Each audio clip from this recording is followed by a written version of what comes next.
Inaalam mo ba ang konteksto ng isang bagay o isang usapin bago ka maghusga? Maligayang araw ng Sabado, kapanalig. Kamusta po kayo? Kumusta ang isang linggong nagdaan sa iyong buhay? Naway, naging maayos ang lahat at naitawid ninyo ang bawat araw kasama ang Panginoon. Kapag mula tayo sa katotohanan na kasakasama natin ang Diyos sa araw-araw nating paglalakbay sa buhay, hindi tayo mawawala ng pag-asa sa gitna ng mga pagsubok dahil buo ang ating pananampalataya na hindi tayo pababayaan ng Diyos. Ito po ay Sister Lines ng Daughters of St. Paul. May aral tungkol sa araw ng pahinga ang ating mabuting balita ngayon.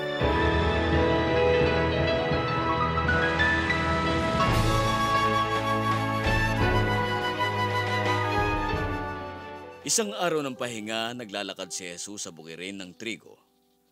Nangyari na hinimay ng kanyang mga alagad ang mga butil sa pagkiskis sa kanilang mga kamay at kinain ang mga ito.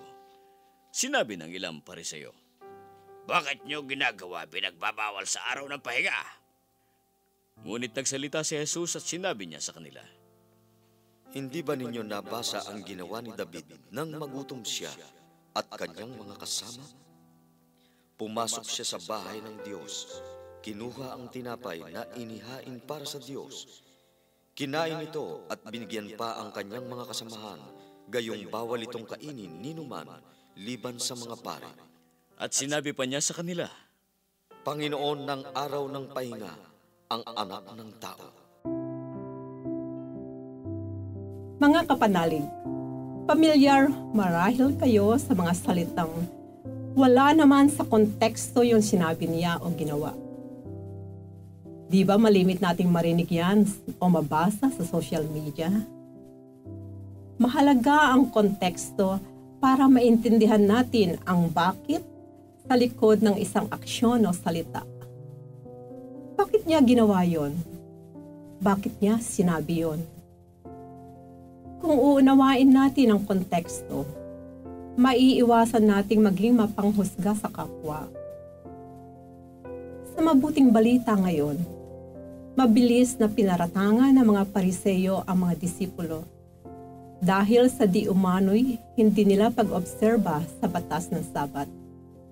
Nang pumitas sila ng mga butil ng trigo upang kainin. Ang konteksto, bakit pumitas?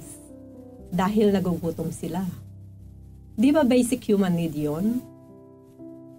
Pero para sa mga Pariseo, ang pagpitas ng mga butil na trigo sa araw ng Sabat ay isang paglabag sa araw ng pamamahinga. Di ba mayroong kasabihan sa Ingles na ganito? Observe the spirit and not the letter of the law. Anong ibig sabihin nito?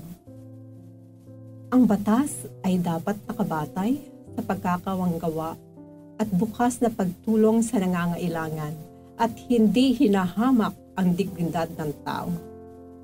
Hindi tama na maging instrumento ang batas para pahirapan ang tao. Mga kapanalig, inaanyayahan tayo ng mabuting balita na tingnan ang ating mga puso at suriin ang ating mga sarili. Meron ba tayong ugali na tulad ng mga Pariseo? Mabilis ba tayong manghusga at magparatang sa ating kapwa nang walang basehan o konkretong ebidensya? Isipin natin na kapag itinuro natin ang ating hintuturo upang husgahan ang ating kapwa, 3 sa ating mga daliri ang nakatuon sa atin. Mga kapanalig, support Pauline's online ministry. Subscribe, like, and follow us on Facebook, YouTube, Instagram, Twitter, TikTok, Spotify, Google, and Apple Podcast. Maraming salamat po. At sa lahat na nag-message sa amin na humihingi ng panalangin para sa iba't ibang intensyon. Asahan po ninyong ipinagdarasal namin sa Diyos ang inyong mga kahilingan. Ito po muli si Sister Lines ng Daughters of St. Paul na nagpapaalalang buhay na walang hanggan, kapiling ng Diyos, laging hangarin. Upang paglalakbay natin sa mundo'y maging makabuluhan at mabunga tungo sa buhay na inaasam natin.